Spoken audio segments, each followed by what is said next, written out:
It barely fit then. "I have this," she said, holding up the dress, "and you have your interview suit." Ryan stood and wrapped his arms around her from behind, his hands resting on their unborn child. "I hate that it's come to this. I hate that some networking party determines whether our baby has a father with a job." Emma leaned back against his chest. The smart thing would be to call her father. One phone call and their problems would disappear.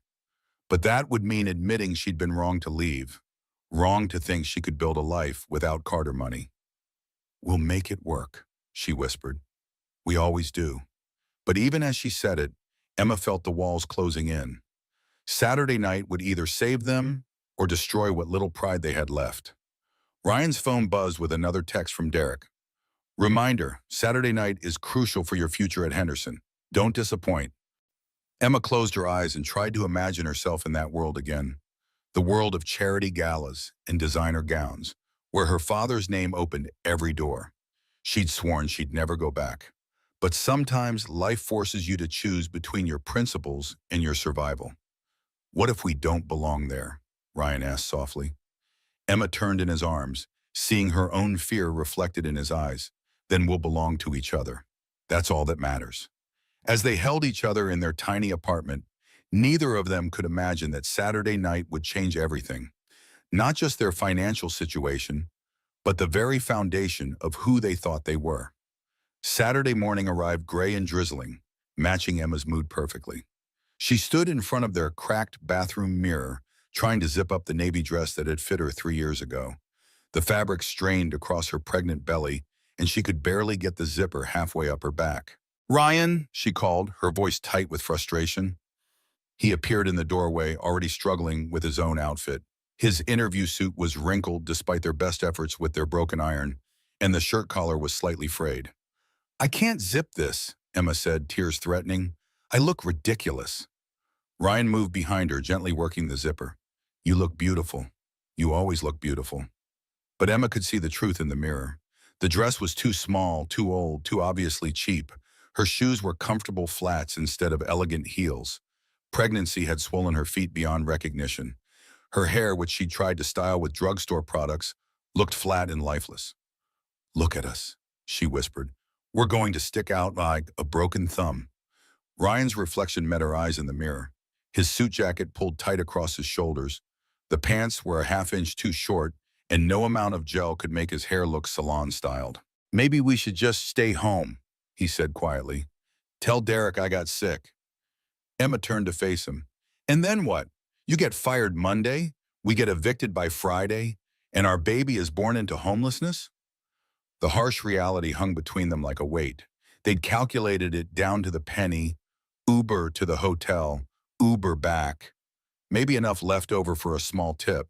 No money for coat check, no money for drinks, certainly no money to participate in the charity auction that would undoubtedly dominate the evening. Emma's phone rang, unknown number. "Hello," she answered cautiously. "Emma Carter? This is Jennifer Walsh from Riverside Children's Foundation. I'm calling to confirm your attendance at tonight's gala." Emma's stomach dropped. Carter, not Carter Brooks, not Brooks. Someone had connected her to her maiden name. "Yes, we'll be there," Emma managed. "Wonderful. I should mention that your father's company is one of our major sponsors this year. It'll be lovely to see the Carter family represented." The line went dead. Emma stared at the phone, her hands shaking. "What is it?" Ryan asked. "They know who I am. Someone figured out I'm William Carter's daughter." Ryan went pale. "Your father is going to be there?" "I don't know. Maybe. Probably." Emma sank onto their bed. "This is a disaster. If he sees me like this, if he sees us—" "What do you mean like this?" Ryan's voice carried a edge. "Like what, Emma? Like normal people struggling to make ends meet?" Emma looked up at her husband, good, honest Ryan, who worked 16-hour days and never complained, who loved her unconditionally despite the secrets she'd kept about her family's wealth. "I'm sorry," she said quickly. "I didn't mean it like that. It's just complicated with him." Ryan sat beside her, taking her hands. "Em, I need to understand something. Your father is a billionaire, right? And we're sitting here worried about bus fare and grocery money. What happened between you two?" Have you ever had to explain a choice that seemed reasonable at the time but sounds insane when you say it out loud? Emma looked at Ryan's confused, hurt expression and realized she'd never fully explained why she'd walked away from more money than most people could imagine. Emma took a shaky breath, still holding Ryan's hands in their cramped bedroom. The navy dress felt even tighter now, constraining not just her pregnant body, but her ability to keep hiding the truth. 5 years ago, my father arranged for me to marry Marcus Thornfield, she began, son of his biggest business partner. It would have secured a merger worth billions. Ryan's eyebrows rose. Arranged marriage? In this century? The tech world is smaller than you think. Alliances matter. Marcus was fine, educated, polite, completely boring. He saw me as a networking opportunity. I saw him as a prison sentence. Emma stood and walked to their tiny window, watching raindrops race down the glass. The night before the engagement party, I packed one suitcase and left, changed my name back to Carter professionally, moved across the country, got the library job. I wanted to prove I could build something meaningful without his money. And you never looked back? My father tried to contact me for months, emails, calls, even hired a private investigator to check on me. I blocked everything. I wanted a clean break. Ryan joined her at the window. But Emma, if he cared enough to hire an investigator, maybe he just wanted to know you were okay. You don't understand what it's like, Emma said softly. Growing up, every friend I had wanted something. Every relationship was about what the Carter name could provide. I never knew if anyone actually liked me for me. She turned to face Ryan, her eyes bright with unshed tears. When I met you at that coffee shop, you had no idea who I was. You liked that I read books to kids and that I laughed at your terrible architecture jokes. You didn't see dollar signs when you looked at me. Ryan pulled her close, careful of her belly. I still don't. I see the woman I love, who happens to be stubborn enough to cut ties with billions of dollars to prove a point. Are you angry with me for not telling you everything? I'm trying to understand, Ryan said honestly. Part of me is frustrated that we're struggling when help is available. But I also admire what you did. It takes guts to walk away from that kind of security. Emma's phone buzzed with a text from Derek. Car will pick you up at 6:30. Remember, tonight determines everything. They looked at the message together, the weight of their situation settling back over them like a heavy blanket. So what do we do? Ryan asked. If your father is there tonight, if people know who you are, how do we handle it? Emma thought about the last conversation she'd had with her father 5 years ago. He'd been hurt, angry, but underneath it all, she'd seen something that looked like pride. Pride that she was strong enough to make her own choices, even if he disagreed with them. We go, she said firmly. We hold our heads high, and if my father is there, I face him like an adult. Ryan checked his watch.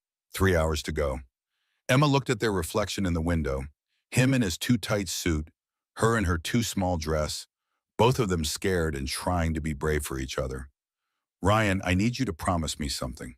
Whatever happens tonight, whatever anyone says about us or to us, remember that we built something real together. Something that has nothing to do with money or status. He kissed her forehead. I promise. But Em, you need to promise me something too. What? If things go really badly tonight, if we can't make it work on our own, you'll consider reaching out to your father. Not for us, but for the baby. Emma's hand moved instinctively to her belly. Inside, their child kicked, as if responding to the conversation about their uncertain future. Sometimes the hardest part about being proud is knowing when that pride might hurt the people you love most. The Uber driver kept glancing at them in the rearview mirror as they pulled up to the Riverside Grand Hotel. Emma could see his confusion. Passengers dressed for a formal event, but clearly not the usual clientele for a five-star establishment. You sure this is right? He asked as valets in pristine uniforms approached luxury cars ahead of them. This is it, Ryan said, his voice tight. Through the rain-streaked windows, Emma watched elegant couples emerge from Bentleys and Teslas. The women wore gowns that cost more than Emma's annual salary, their jewelry catching the light from the hotel's crystal chandeliers. The men looked comfortable in custom tuxedos, shaking hands and laughing as if they owned the world. Because most of them probably did. Emma, Ryan whispered, We can still leave. She squeezed his hand. No backing out now. They paid the Uber driver with exact change, leaving no tip. Emma felt his judgment as they climbed out into the drizzle. But there was nothing left in their account for niceties. The hotel lobby took Emma's breath away. Massive arrangements of white orchids, a string quartet playing near the marble fountain, and everywhere the soft murmur of money and power. Emma recognized the atmosphere immediately. It was the world she'd grown up in and deliberately left behind. Mr. and Mrs. Brooks, Derek Stone appeared beside them, his smile sharp. Glad you could make it. Wow, Derek's tuxedo was clearly custom-made. His wife Martha draped in emerald silk that probably cost more than Emma and Ryan's rent. Emma noticed how Derek's eyes swept over their modest attire with barely concealed disdain. Let me introduce you to some people, Derek continued, already moving toward a group near the auction display. Henderson Architecture needed to make some connections tonight. As they followed Derek across the marble floor, Emma felt every stare, heard every whispered comment. Her comfortable flat squeaked slightly on the polished stone. Ryan's hand found hers, and she could feel the nervous sweat on his palm. This is Ryan Brooks, one of our architects, Derek announced to a circle of expensively dressed strangers. And his wife, Emma. The pause before her name felt deliberate, loaded. Emma had the unsettling feeling that Derek knew exactly who she was. Lovely to meet you, said a silver-haired man in a perfect tuxedo. What do you do, Emma? I'm a librarian, Emma replied, lifting her chin slightly. The man's smile became condescending. How noble. Emma felt heat rise in her cheeks, but before she could respond, a familiar voice cut through the crowd behind her. Victoria Blackwood. As I live and breathe. Emma's blood ran cold. She knew that voice, had been hearing it in nightmares for 5 years. She turned slowly, hoping she was wrong. She wasn't. William Carter stood 20 feet away, impeccably dressed in a black tuxedo, his silver hair perfectly styled. At 55, he was still commanding, still the kind of man who drew attention simply by existing. His eyes swept the crowd and stopped when they found her. For a moment, father and daughter stared at each other across the crowded lobby. Emma saw surprise flicker across his features, followed by something that might have been pain or anger. She couldn't tell which. Emma, Ryan whispered beside her. That's him, isn't it? She nodded, unable to speak. Her father was here, the man she'd spent 5 years avoiding. The embodiment of everything she'd run from was standing in the same room, breathing the same air. And judging by the recognition dawning on several faces around them, the evening was about to become much more complicated. Have you ever faced someone you've been running from, only to realize that all your reasons for running suddenly seem smaller in their presence? The weight of recognition settled over the ballroom like a suffocating blanket. Emma felt a shift in the atmosphere before she fully understood what was happening. The way conversations paused mid-sentence, the subtle turning of heads, the whispered exchanges behind manicured hands. Her father's presence had changed everything, transforming her from an oddly dressed pregnant woman into something far more complex, William Carter's estranged daughter. Derek Stone's eyes lit up with a predatory gleam that made Emma's stomach churn. She could practically see the calculations running through his mind, the social connections he could leverage, the business opportunities that might present themselves, the way Emma's hidden identity could be weaponized for his benefit. Emma Carter, Derek repeated, his voice carrying just enough volume to ensure nearby tables could hear. I have to admit, I'm impressed by your commitment to anonymity. 5 years living as a librarian when you could have been running a tech empire. That takes either tremendous principle or tremendous stupidity. Emma felt Ryan's hand tighten around hers, his palm growing damp with nervous sweat. She could sense his confusion, his struggle to reconcile the woman he'd married with this revelation of her true background. The Emma he knew packed lunches in brown paper bags and clipped grocery store coupons. The Emma these people were discussing had walked away from more money than most people could comprehend. It wasn't stupidity, Emma said quietly, her voice steady despite the tremor she felt inside. It was choice. A choice that's left you counting pennies while your husband faces unemployment, Derek observed with false sympathy. Forgive me if I question the wisdom of that particular decision. The circle of onlookers had grown larger, drawn by the magnetic pull of wealth and scandal. Emma recognized some faces from her childhood: board members of various foundations, tech industry leaders, society figures who'd known her when she was being groomed as William Carter's heir apparent. Their expressions ranged from curiosity to judgment to barely concealed excitement at witnessing such an intimate family drama. Across the ballroom, she could see her father engaged in what appeared to be an increasingly tense conversation with Foundation President James Morrison.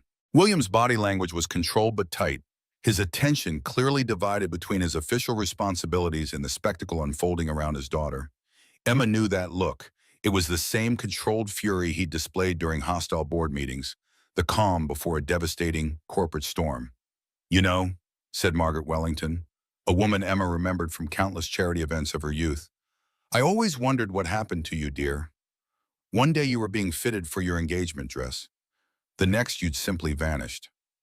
Poor Marcus was devastated. Emma felt heat creep up her neck. Marcus Thornfield, the arranged fiancé she'd fled from 5 years ago. He'd been pleasant enough in the way that expensive furniture was pleasant. Well-educated, well-connected, completely devoid of passion or genuine emotion. Their relationship had been a business transaction dressed up in romantic language, and Emma had seen her future stretching ahead like a luxurious prison.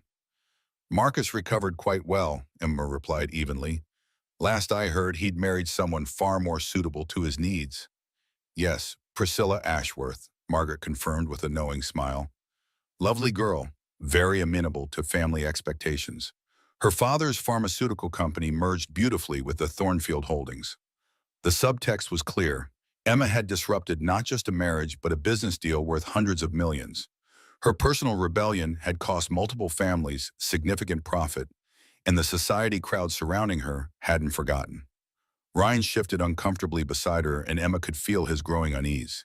He was beginning to understand the magnitude of what she'd walked away from, the world she'd deliberately left behind. She watched his face as he processed the casual mentions of mergers and holdings, the way these people discussed human relationships in terms of business advantages. "I must say," continued another woman Emma didn't recognize, "it's rather romantic in a way, like a modern fairy tale in reverse, the princess choosing the pauper over the palace." The condescension in her tone made Emma's jaw clench. These people couldn't conceive of choosing love over money, principle over profit. To them, her decision wasn't brave or principled, it was incomprehensible and therefore foolish. "Tell me, Ryan," Derek said, turning his attention to Emma's husband like a cat playing with a wounded mouse, "how does it feel to discover you're married to a billionaire's daughter?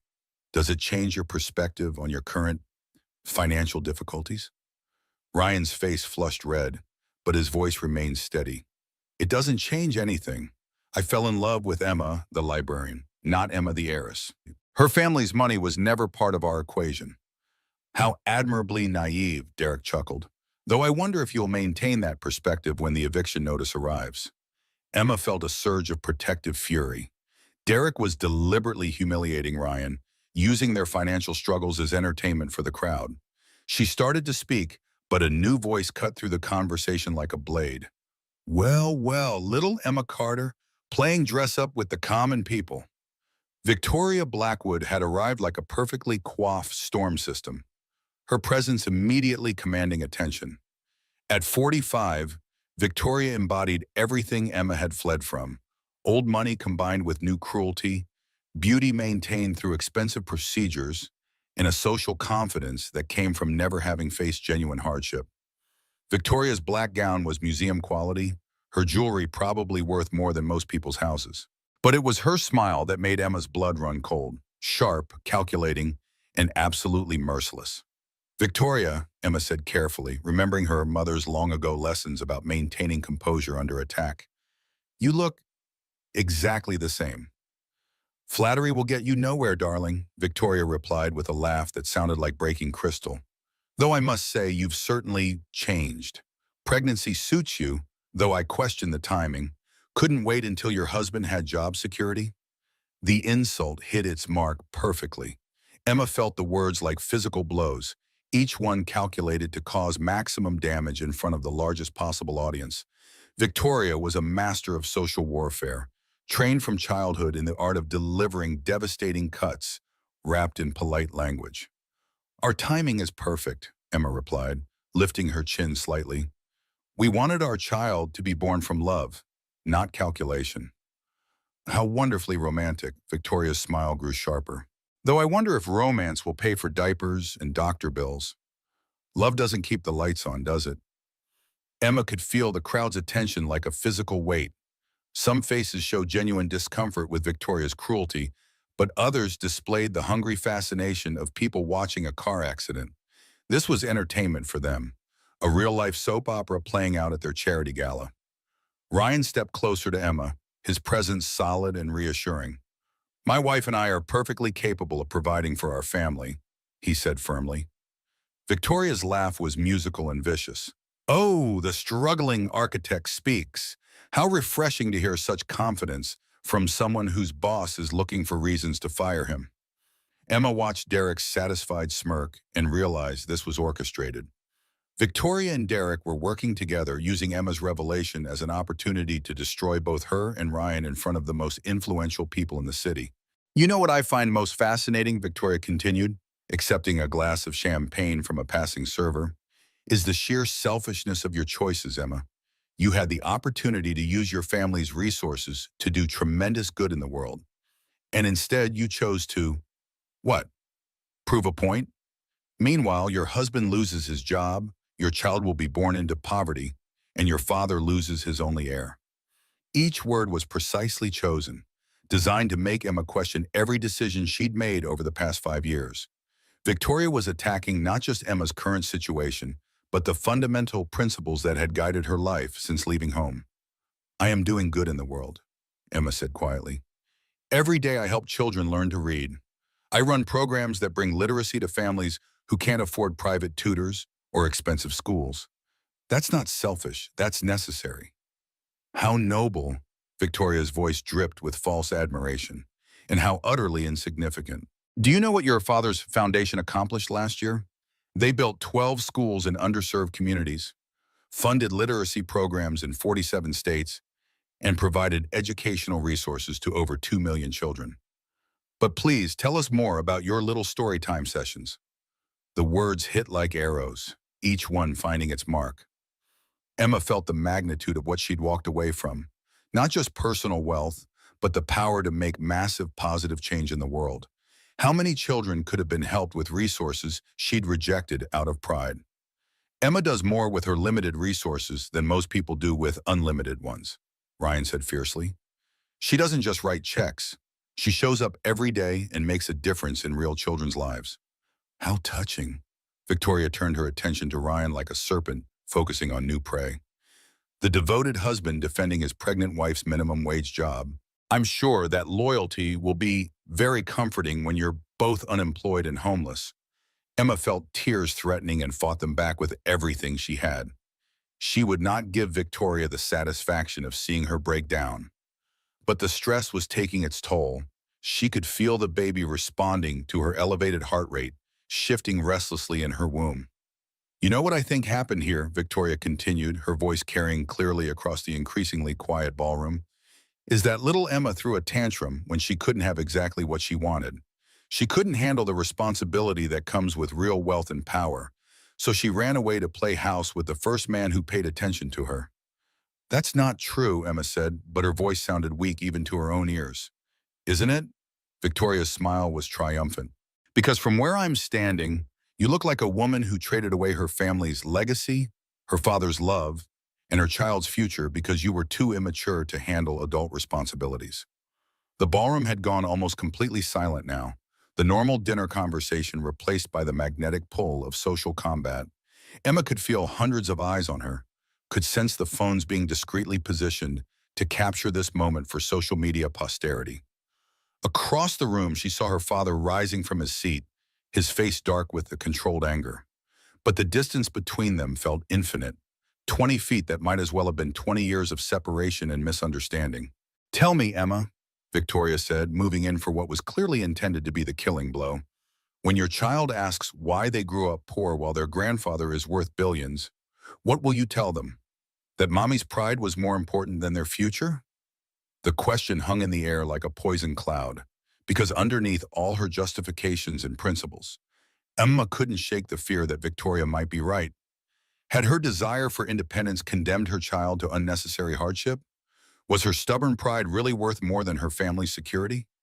Ryan's hand found hers, squeezing tightly.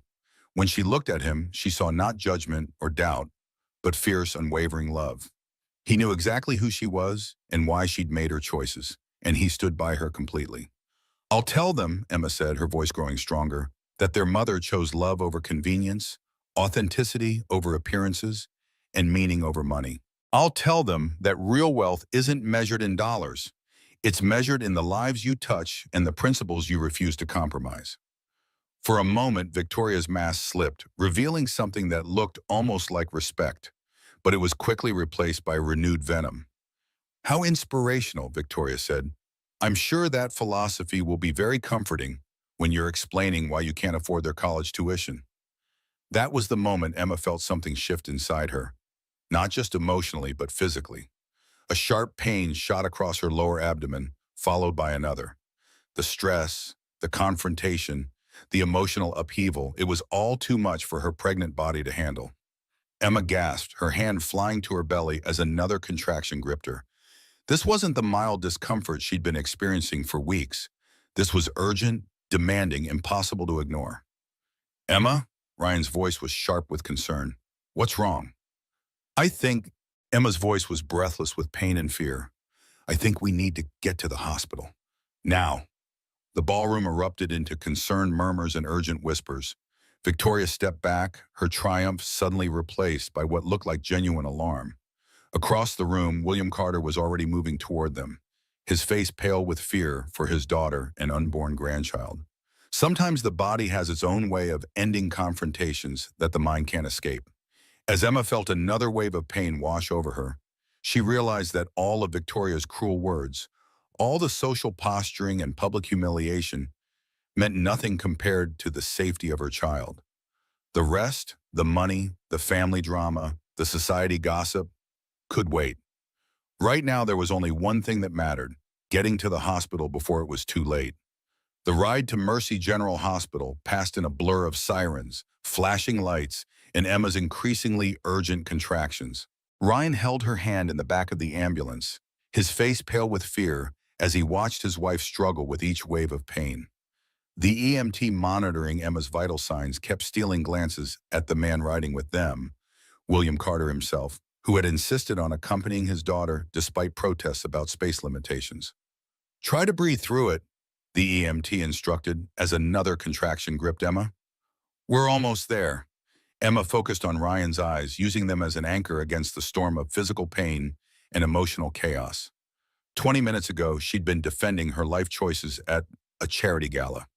Now she was fighting to ensure her baby would survive to be born at all. "It's too early," she gasped between contractions. 7 months. The baby isn't ready." "Babies born at 32 weeks have excellent survival rates," William said quietly from his corner of the ambulance. His voice carried the same calm authority he used in business crises, but Emma could see the fear underneath. "The hospital has an excellent NICU. The baby will be fine." Ryan squeezed Emma's hand tighter. "We're all going to be fine," he said, though his voice shook with uncertainty. The ambulance pulled up to the emergency entrance with a final wail of sirens. Within minutes, Emma was on a gurney being rushed through automatic doors, fluorescent lights flashing overhead like a disorienting strobe. The hospital smell, antiseptic mixed with something indefinably medical, triggered a wave of nausea that competed with her contractions. Emma Carter Brooks, 32 weeks pregnant, premature labor triggered by stress, the EMT rattled off to the emergency room team. Contractions every 3 minutes, blood pressure elevated but stable. A young doctor appeared beside the gurney, her face professional but kind. "I'm Dr. Sarah Chen. We're taking you straight to labor and delivery for evaluation. How are you feeling?" "Scared," Emma admitted as they moved through the hospital corridors, "and like I might throw up." "Both completely normal," Dr. Chen assured her. "We're going to do everything we can to stop or slow the labor. Give your baby more time to develop." They reached the labor and delivery ward, where Emma was quickly transferred to a bed surrounded by monitors and medical equipment. Nurses moved efficiently around her, attaching sensors, taking blood samples, asking rapid-fire questions about her medical history and current symptoms. "I need to call our insurance," Ryan said, pulling out his phone with shaking hands. "And our doctor, Dr. Martinez, needs to know we're here." Emma watched her husband trying to manage the practical details while she dealt with the physical crisis. They'd planned everything so carefully, Dr. Martinez for the delivery, the payment plan for the hospital bills, the timing that would give Ryan's new health insurance time to kick in. None of their planning had accounted for this. William stood quietly in the corner, clearly trying to stay out of the way while remaining close enough to help if needed. Emma could see him assessing the situation with the same strategic mind that had built his business empire, probably calculating costs and considering options she and Ryan couldn't afford to explore. "Mrs. Brooks," Dr. Chen said, settling into a chair beside Emma's bed, "I need to ask about stress levels. The EMT mentioned this started during a social event." Emma's face burned with embarrassment. How could she explain that her premature labor had been triggered by a public humiliation at a charity gala? That the stress of confronting her estranged father and defending her life choices had put her baby at risk? "There was a confrontation," Emma said carefully. "Some people were unkind about my personal situation." Chen's expression remained professionally neutral, but Emma caught the slight tightening around her eyes. "Stress is a significant factor in premature labor, especially chronic stress combined with acute emotional trauma. Have you been under unusual pressure lately?" Ryan answered when Emma hesitated. "Financial pressure, job uncertainty, family complications." The understatement of the century, Emma thought. She looked at her father, who was studying the medical equipment with the focused attention he usually reserved for quarterly reports. William Carter could buy this entire hospital without affecting his monthly budget, but his daughter was lying here worried about whether their insurance would cover a NICU stay. "The good news," Dr. Chen continued after reviewing Emma's vital signs, "is that your contractions are beginning to space out. We've given you medication to help slow the labor, and the baby's heart rate is strong and steady." Emma felt some of the tension leave her shoulders. "So the baby's okay?" "Right now, yes, but Mrs. Brooks, I need to be direct with you about something." Dr. Chen's tone became more serious. "Even if we successfully stop labor today, you're now considered high risk for the remainder of your pregnancy. That means more frequent monitoring, possible bed rest, and immediate medical attention if you experience any concerning symptoms." Emma's heart sank as she processed the implications. More medical appointments meant more time away from work, more co-pays, more stress about money. And if she needed bed rest, their already precarious financial situation would become impossible. "How much more monitoring?" Sir Ryan asked, clearly thinking along the same lines. "Twice weekly appointments minimum, possibly more if we see any concerning signs. And if Mrs. Brooks experiences any more episodes like tonight, she'll need to be admitted for observation." Emma closed her eyes, calculating costs in her head. Their current insurance required a $50 copay for each doctor's visit, plus 20% of any additional testing. Twice weekly for the remaining 8 weeks would cost them at least $800, money they simply didn't have. Dr. Williams spoke for the first time since arriving at the hospital. "What would ideal care look like for my daughter? Not constrained by insurance limitations or financial considerations, just medically optimal care." Dr. Chen glanced between William and Emma, clearly sensing family tension. "Ideally, a maternal fetal medicine specialist, weekly ultrasounds, stress monitoring, possibly a period of hospital observation if the high blood pressure continues, access to the best NICU in the state if early delivery becomes necessary." Emma felt tears building as the gap between ideal and possible became clear. Everything Dr. Chen described was available if you had enough money or perfect insurance. For someone working at a public library with basic coverage, it was mostly out of reach. "And the cost?" William pressed. "Dad, don't," Emma said quietly. But William continued as if she hadn't spoken. "Total cost for optimal care through delivery?" Dr. Chen looked uncomfortable but answered, "Probably $20,000 to $30,000 beyond what basic insurance covers. More if NICU care becomes necessary." The number hung in the air like a death sentence, $20,000 to $30,000, more than Emma made in an entire year, more than she and Ryan had in their combined savings accounts, retirement funds, and emergency reserves. Ryan's face had gone completely pale. "We'll make it work," he said automatically, but Emma could hear the desperation underneath. "Mr. Brooks," Dr. Chen said gently, "there are programs available for families facing financial hardship. Social services can help explore options." Emma knew what that meant. Charity care, payment plans that would stretch for years, the humiliation of proving their poverty to access basic medical care. She'd seen families at the library navigating similar systems, filling out endless paperwork and waiting in bureaucratic limbo while medical needs went unmet. A soft knock interrupted the conversation. A woman in business attire entered, tablet in hand, an expression professionally sympathetic. "I'm Sandra Martinez from Patient Financial Services," she announced. "I understand you may have questions about coverage for tonight's visit and potential ongoing..." Well, Emma's stomach clenched. The financial counselor, the person whose job it was to figure out how much money they could extract from patients before providing care. "We have insurance through my employer," Ryan said, though his voice lacked confidence. Sandra consulted her tablet. "I see Henderson Architecture Group Health Plan. Unfortunately, that's our basic tier coverage. Tonight's emergency visit will be mostly covered, but ongoing high-risk monitoring falls under specialty care, which has higher deductibles and copay requirements." Emma translated mentally. They'd pay for tonight, but everything else would be out of pocket until they'd spent thousands they didn't have. "What are our options?"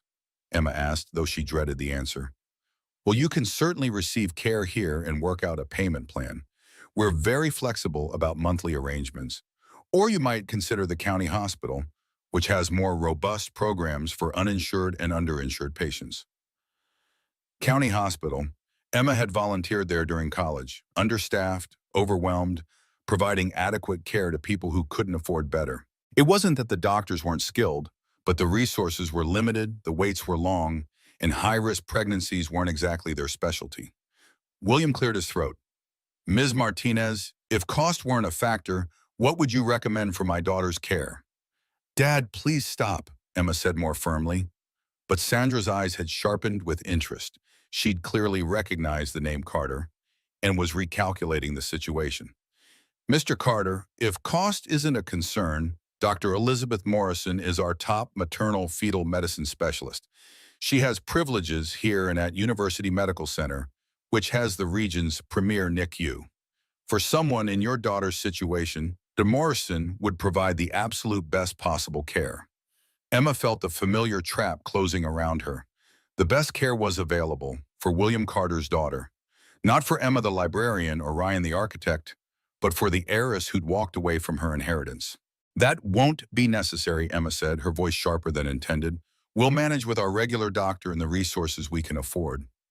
William's jaw tightened, and Emma could see the argument building in his eyes. This was exactly the situation he'd always feared.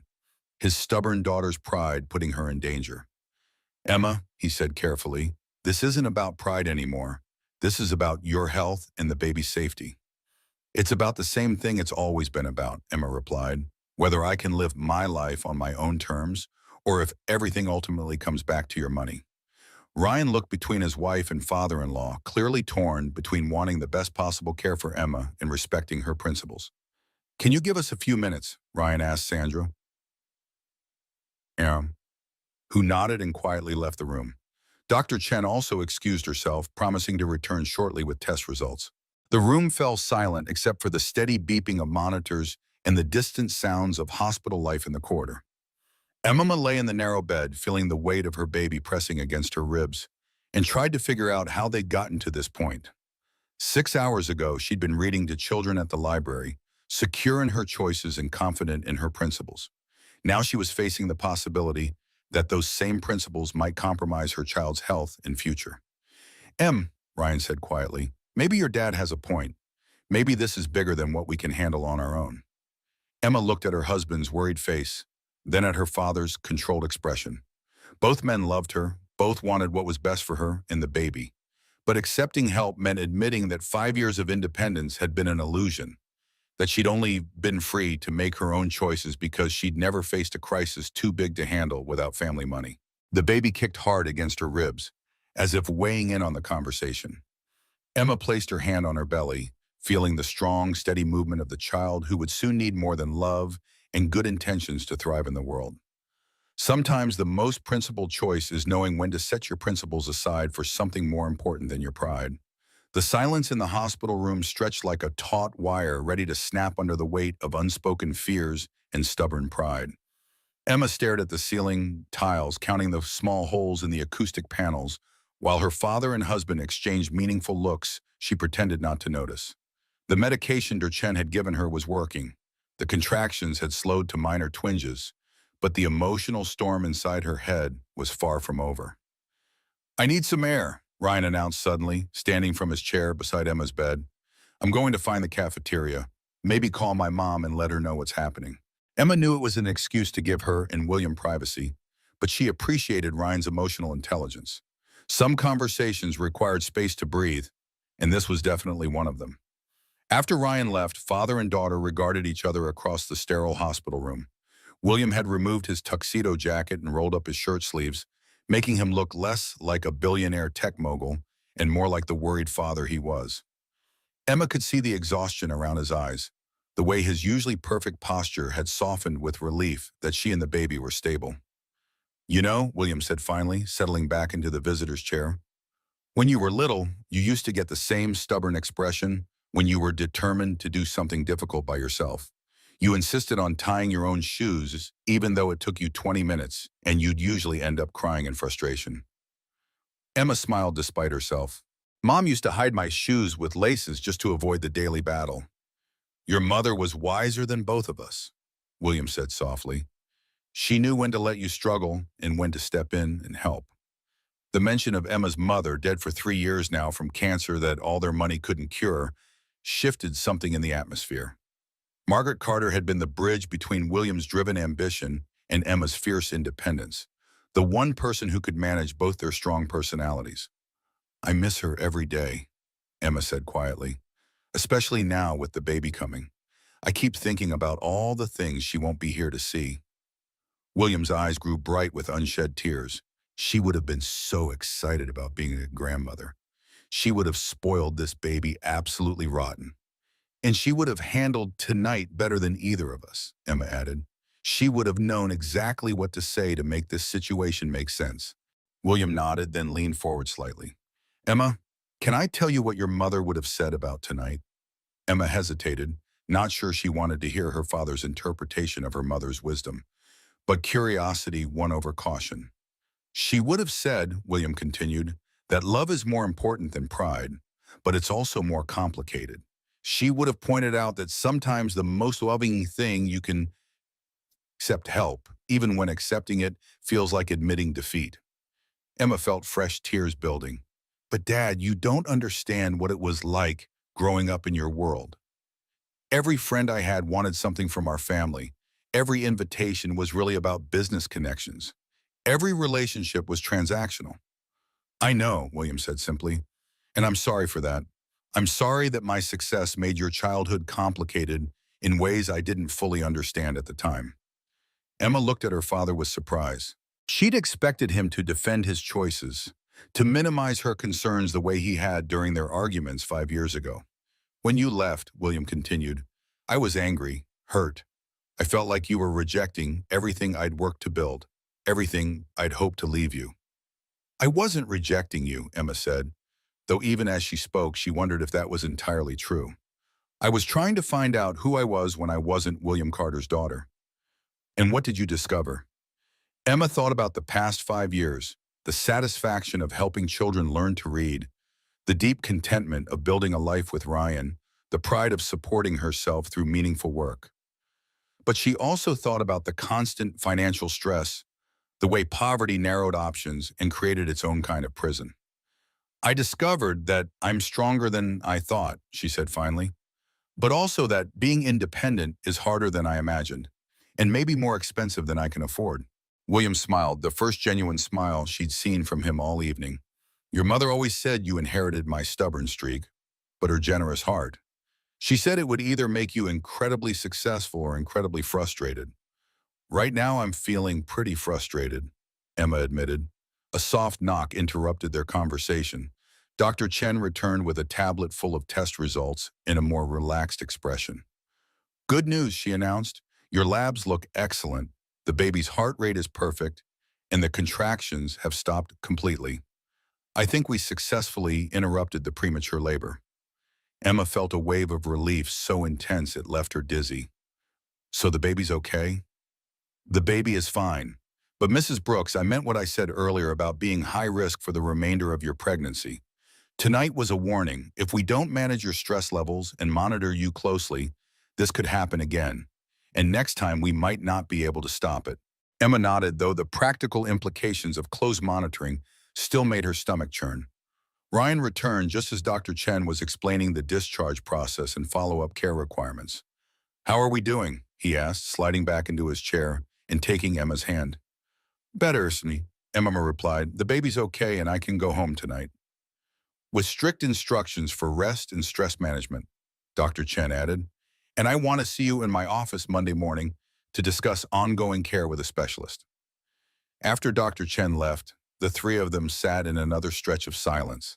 Emma could practically feel her father's internal debate, his desire to help warring with his respect for her independence. Emma, William said finally, I want to propose something, and I want you to hear me out completely before you say no. Emma tensed, expecting an offer to pay for everything, to take over and solve their problems with his checkbook. What if, William continued carefully, we found a way for you to access the resources you need without compromising your independence? What if there was a middle ground between pride and practicality? What do you mean? Ryan asked when Emma remained silent. William pulled out his phone and scrolled through what appeared to be a long list of contacts. I've been thinking about your literacy programs at the library, Emma, about the work you're passionate about and the impact you're having. Emma frowned, not sure where this was heading. What if the Carter Foundation funded an expansion of your programs? William continued, not as charity for my daughter, but as a legitimate investment in literacy education. You'd run the programs, hire staff, design the curriculum. You'd be the director of a major educational initiative. Emma's breath caught. Dad, what are you saying? I'm saying that your work matters, Emma. It matters enough that it deserves proper funding and support. And if directing a foundation-funded literacy program happened to come with health insurance that covered high-risk pregnancies, well, that would just be good employee benefits. Emma stared at her father, trying to process what he was offering. Not charity, not a bailout, but a job. A real job doing work she loved, with the resources to make a genuine impact. You'd be my boss, she said slowly. The foundation board would be your boss, William corrected. I'd be one voice among several. And Emma, if you decided you didn't like the arrangement, you could always walk away. Your independence would be intact. Ryan was looking between them with growing excitement. Emma, this could be exactly what you've been working toward. All your programs, but with the funding to really make them work. Emma felt her carefully constructed walls beginning to crack. For 5 years, she'd told herself that accepting her father's help would mean giving up her autonomy, returning to the world she'd escaped. But what he was offering wasn't a return to the past. It was a bridge to a future where her principles and her family's resources could work together. What about Ryan's job? She asked. Derek made it pretty clear tonight that Ryan's position at Henderson is over. William's expression hardened slightly. Let me worry about Derek Stone and Henderson architecture. I think you'll find that Ryan's employment or situation resolves itself favorably. Emma knew that tone. Her father was planning something, and Derek Stone was about to discover what happened when you publicly humiliated William Carter's family. I need to think about this, Emma said finally. Of course, William replied. But Em, don't take too long. Your health and the baby's health can't wait for perfect solutions. As if summoned by the mention of health concerns, Sandra Martinez from Financial Services appeared in the doorway again, tablet in hand and expression apologetic. I'm sorry to interrupt, she said, but I need to go over tonight's charges and discuss payment arrangements for any follow-up care. Emma's stomach sank as reality reasserted itself. Whatever her father was proposing would take time to arrange, but the medical bills were immediate and growing.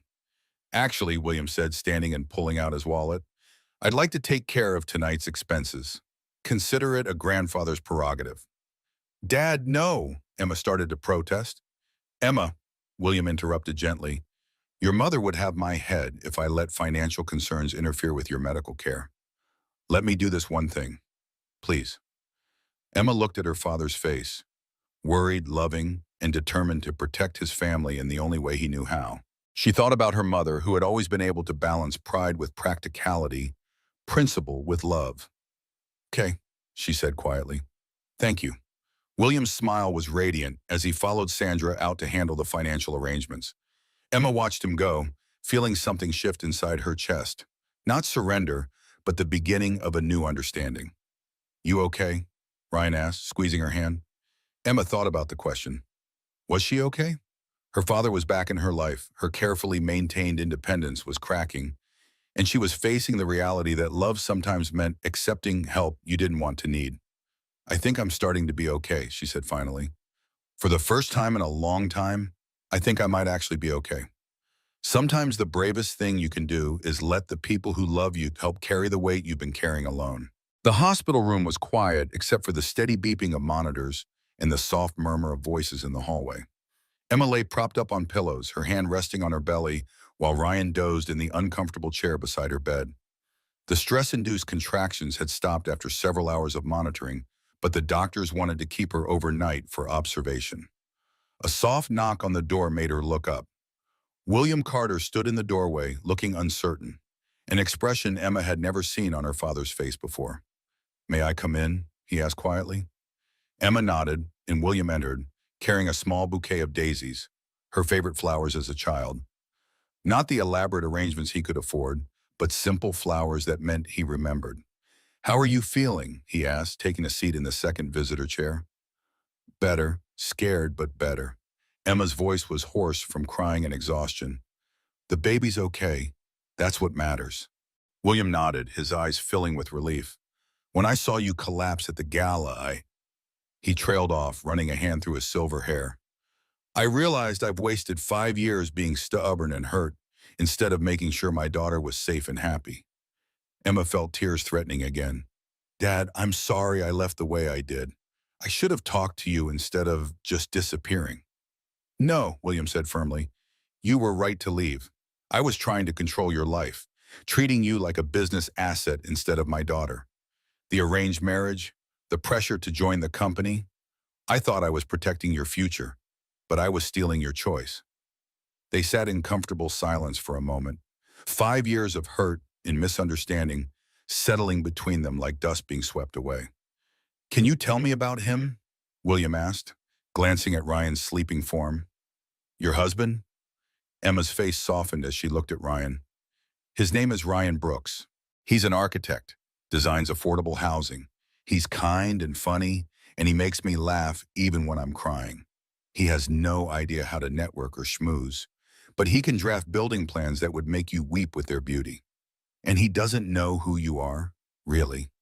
He knows I'm William Carter's daughter now, obviously, but when we met, I was just Emma, the librarian who spilled coffee on his laptop. Emma smiled at the memory.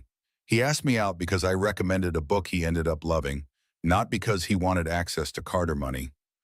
William nodded slowly. And that's why you kept the secret? Partly, but also because I needed to know I could make it on my own, that I could build something meaningful without trading on the family name. And have you built something meaningful? Emma thought about her literacy programs, the children who came to the library every day, the families she'd helped learn to read together. Yes, I have. William smiled, the first genuine smile she'd seen from him all evening. I'm proud of you, Emma. Prouder than I would have been if you'd just taken over the company. Ryan stirred in his chair, blinking awake. When he saw William, he started to stand, but the older man waved him back down. Mr. Carter, Ryan said, clearly struggling with how to address his father-in-law. I want you to know that I love your daughter very much. I can see that, William replied. And please, call me Bill. We're family. Emma watched the two most important men in her life size each other up. She could see Ryan's nervousness, the way he was trying to figure out how to navigate this relationship with one of the world's most powerful men. I also want you to know, Ryan continued, that Emma and I didn't come to that gala hoping to get your attention or ask for money. We went because my boss made it clear my job depended on it. William's expression darkened slightly. Derek Stone, wasn't it? The man who announced your firing in front of a room full of people? Ryan nodded, his jaw tight. Monday morning, I clean out my desk. No, William said quietly. Monday morning, you start a new job. Both Emma and Ryan stared at him. Dad, Emma said carefully, what are you talking about? William smiled, and for the first time, Emma saw a hint of the ruthless businessman who'd built an empire from nothing. Let's just say that certain architectural firms are about to find their contracts with Carter Technologies reviewed, and certain other firms are going to find themselves in need of talented architects. I don't want charity, Ryan said firmly. Good, William replied, because I don't give charity. I give opportunities to people who've earned them. And from what I hear, you've been designing innovative, affordable housing solutions. That's exactly what Carter Technologies needs for our new community development initiative. Emma felt a warmth spreading through her chest that had nothing to do with the heated hospital room. Her father was offering Ryan a real job, not a handout, a chance to use his skills on projects that mattered. There is one condition, William added, his eyes twinkling. You have to let me be involved in my grandchild's life. I've missed 5 years with Emma, and I don't want to miss any more. Emma reached for both men's hands, her husband's and her father's. I think we can manage that. As if summoned by the mention of grandchildren, the baby kicked strongly enough that all three adults could see the movement through Emma's hospital gown. Hello there, little one, William whispered, his voice full of wonder. Your grandfather is very excited to meet you. Sometimes the bridges we burn can be rebuilt stronger than they were before, especially when love is the foundation. 6 months later, Emma adjusted baby Grace in her arms as she unlocked the door to the newly expanded children's wing of the downtown library. The Carter Literacy Initiative plaque gleamed beside the entrance, but what made Emma proudest was the line of families waiting outside for Saturday morning story time. Miss Emma! Marcus, now 8 and reading chapter books, ran up to greet her. Is Grace coming to story time today? She might sleep through it, Emma laughed, looking down at her 3-month-old daughter, who was indeed fast asleep despite the excited chatter around them. Inside, the new children's area was everything Emma had dreamed of. Comfortable reading nooks, a dedicated craft area, and shelves upon shelves of brand new books. But the most satisfying part was seeing it filled with children and parents who genuinely needed this resource. Emma? A familiar voice made her turn around. Victoria Blackwood stood in the doorway, wearing jeans and a simple sweater instead of her usual designer armor. Her court-ordered community service vest read volunteer in bright orange letters. Victoria, Emma said calmly, ready for story time? The irony wasn't lost on either of them. Victoria's charity fraud conviction had resulted in 200 hours of community service, which she was serving at the very library she'd mocked Emma for working at. The children are waiting, Emma said, not unkindly. Victoria nodded and moved to set up chairs for the families. Over the past 3 months, Emma had watched Victoria's initial resentment slowly transform into something approaching genuine engagement with the kids. Emma, Victoria said quietly as she arranged the last chair, I owe you an apology. Emma shifted Grace to her other arm. You owe me community service. The apology is extra. I was cruel to you at the gala, intentionally cruel. I was angry about your father exposing my financial irregularities years ago, and I took it out on you. Emma studied Victoria's face, looking for signs of manipulation. Instead, she saw genuine remorse in something that looked like exhaustion. Apology accepted, Emma said simply. Now let's read some stories. As the family settled in for story time, Emma caught sight of movement through the large windows facing the street. A familiar car pulled up outside, Ryan's new company car from Carter Technologies. He emerged carrying coffee for both of them and a small teddy bear that Grace was still too young to appreciate, but which he bought her anyway every few weeks. How's the sustainable housing project? Emma asked as he joined her. Incredible, Ryan's eyes lit up. We're breaking ground on the first development next month. Affordable homes with solar panels, community gardens, and a shared workspace. Your father's initial skepticism about my idealistic designs has turned into complete enthusiasm. Emma smiled, watching her husband's passion for his work. The job at Carter Technologies had been everything William promised, a real opportunity to use Ryan's skills on meaningful projects, not a handout disguised as employment. "And Derek?" Emma asked. Ryan's smile turned slightly wicked. "Derek's been trying to get a meeting with me for 3 months. Apparently, losing the Carter Technologies contract put Henderson Architecture in serious financial trouble."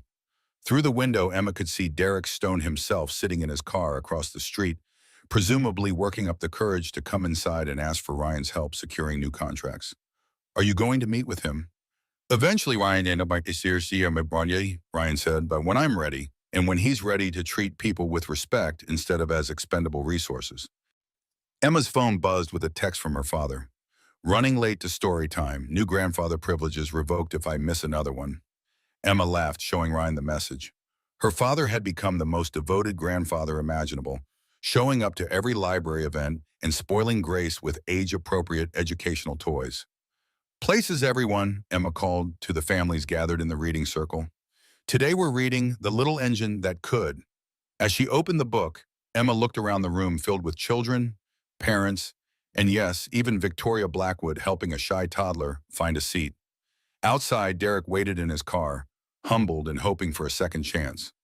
Somewhere across town, her father was probably speeding to get here in time to watch his granddaughter's first official story time. "I think I can. I think I can," Emma read aloud, her voice carrying across the quiet room. Grace stirred in her arms, opening her eyes at the sound of her mother's voice. For a moment, mother and daughter looked at each other, and Emma saw Ryan's stubborn determination reflected in Grace's tiny features, along with her own quiet strength. The little engine in the story made it over the mountain through persistence and belief in herself. Emma thought about her own mountain, leaving her father's world, building a life with Ryan, facing down Victoria's cruelty, and finding her way back to family on her own terms. I thought I could," she finished, closing the book as the children clapped. Through the window, she saw her father's car pull up just as Derek finally gathered the courage to get out of his own vehicle. The two men nodded politely to each other on the sidewalk, former business partners now on opposite sides of Fortune's wheel. William Carter entered the library carrying flowers for Emma and a children's book he had written himself about a young woman who chose her own path. It was scheduled to be published next month, with all proceeds going to literacy programs. "Did I miss it?" he asked, slightly out of breath. "Just finished," Emma said, standing to greet him, but Grace stayed awake for the whole thing. William's face lit up as Emma placed his granddaughter in his arms. "Hello, beautiful girl. Did you like your first official story time?"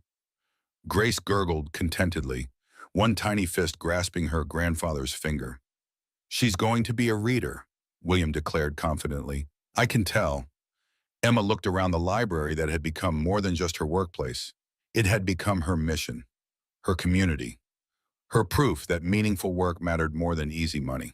She watched Victoria helping clean up after story time, Derek outside gathering courage to face his former employee, Ryan discussing architectural plans with interested parents, and her father completely enchanted by his granddaughter.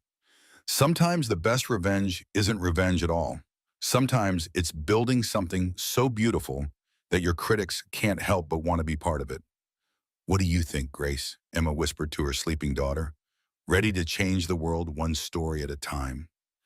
As her family, chosen and biological, old and new, gathered around her in the library filled with books and possibility, Emma Carter Brooks knew that every choice she'd made, every bridge she'd burned and rebuilt, had led to this moment, and she wouldn't change a single word of her story. She was 7 months pregnant, already exhausted, already struggling to pay the bills.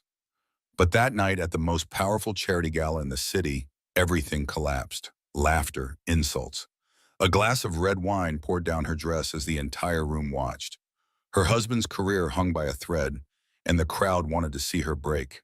What they didn't know was that someone else was watching too, someone with the kind of power that can destroy empires with a single phone call. This is not just humiliation. This is war. And before the night is over, you'll see exactly how the mighty fall. If you want to see how it all unfolds, stay until the end. And don't forget to like, comment, share this story, and subscribe for more dramas that hit harder than reality itself. Emma Carter Brooks pressed her palm against her swollen belly as another sharp pain shot through her lower back. 7 months pregnant and still shelving books at the downtown public library, she wondered how much longer she could keep this up. The fluorescent lights buzzed overhead, casting harsh shadows across the worn carpet where children gathered for story time. "Miss Emma, are you okay?" asked 7-year-old Marcus, tugging at her maternity dress. His concerned brown eyes reminded her why she loved this job despite the meager pay. "I'm fine, sweetheart," Emma smiled, kneeling carefully to his level. "Just getting ready for my own little one to arrive." As the children dispersed to their parents, Emma's phone buzzed. A text from Ryan. "Still at office. Derek breathing down my neck about Monday's layoffs. Love you." Emma's heart clenched. Ryan had been working 16-hour days for weeks, desperately trying to prove his worth at Henderson Architecture. With the baby coming and her modest librarian salary barely covering groceries, they needed his job now more than ever. Walking to her desk, Emma pulled up their online banking. $847. That was it. Rent was due in 5 days. The hospital payment plan started next week, and they still needed to buy a crib. She touched the faded photo taped to her monitor. Her and Ryan on their wedding day 3 years ago. They'd been so hopeful then, so sure that love and hard work would be enough. Emma had deliberately told Ryan her family was dead to her, not mentioning they were very much alive and swimming in billions of dollars. She'd made her choice 5 years ago when she walked away from William Carter's tech empire, refusing the arranged marriage to a business partner's son. The library's evening volunteer, Mrs. Henderson, shuffled over with a knowing smile. "That husband of yours working late again?" "The architecture firm is going through layoffs," Emma explained, logging off her computer. "Everyone's on edge. You know, dear, there's no shame in asking family for help when you're expecting." Emma's jaw tightened. If only it were that simple. "We'll manage. We always do." As Emma gathered her things, she couldn't shake the feeling that their carefully constructed life was about to crumble. She'd built everything on the principle of independence, of proving she could make it without her father's money. But with a baby coming and Ryan's job hanging by a thread, that principle was being tested like never before. The autumn rain had started by the time Emma reached the bus stop. She pulled out her phone to check the schedule and noticed an email in Ryan's shared inbox that made her blood run cold.